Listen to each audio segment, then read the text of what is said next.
तेरे जाने के बाद वह भी रो रही है।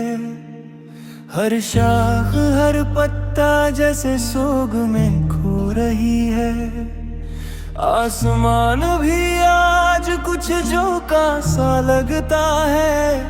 हर मंजर धुंधला हर ख्वाब टूटा सा लगता है। तेरे बना दिल का मौसम उदास है।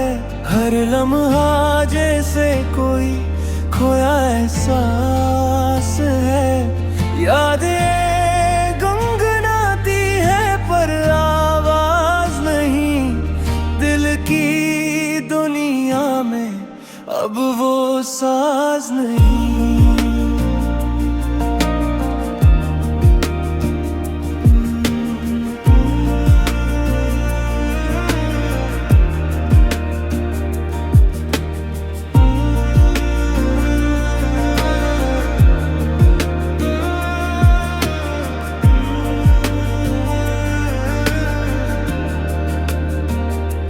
रात के साए में तेरी बातें सुनाई देती हैं।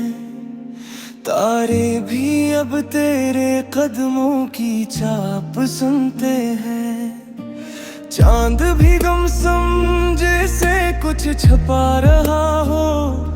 दिल का हर दरवाजा तेरे बना बंद सा पड़ा हो। ख्वाब जो कभी रोशन थे वो धुंधला गए। उम्मीद के दिए तेरे बगैर मुझसे गए। हर कदम पर तेरे नक्श ढूंढता हूँ। खामोशी में तेरा लम्स महसूस करता हूँ। तेरे बना दिल का मौसम उदास है। हर लम्हा जैसे कोई खोया एहसास है। यादें गुनगुनाती है पर आवाज नहीं। दिल की दुनिया में अब वो साज नहीं।